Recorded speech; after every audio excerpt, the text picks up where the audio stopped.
Wah, hari ini hari yang sangat susah untuk jogging. A few moments later. Aduh, kaki aku rasa kejang lah. Meanwhile.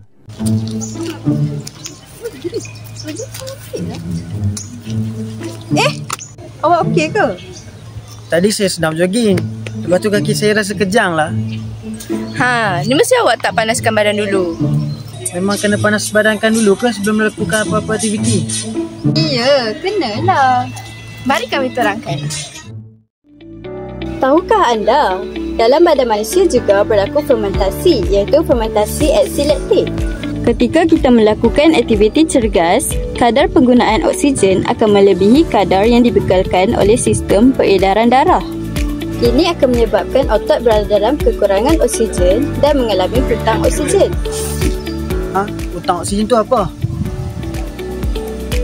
Saya tahu. Hutang oksigen ialah kuantiti oksigen yang diperlukan untuk mengoksidakan asid laktik daripada sel otot. Wow. Betul tu. Dengan keadaan kekurangan oksigen, glukosa tidak dapat diuraikan dengan sepenuhnya. Asid laktik akan terhasil dan terkumpul hingga menyebabkan kelesuan dan kekejangan pada otot. Tapi, apa kaitannya dengan memanaskan badan? Aktiviti memanaskan badan dapat merangsang penambahan gas oksigen dalam badan yang dapat membantu dalam penyaluran tenaga ke bahagian-bahagian otot. Selain itu, ia juga dapat meningkatkan suhu badan secara berperingkat dan meningkatkan kadar degupan jantung, lalu memudahkan proses pengaliran darah ke bahagian otot. Oleh itu, proses pengumpulan asid laktik dapat dilengahkan dan mengelakkan daripada kekejangan otot.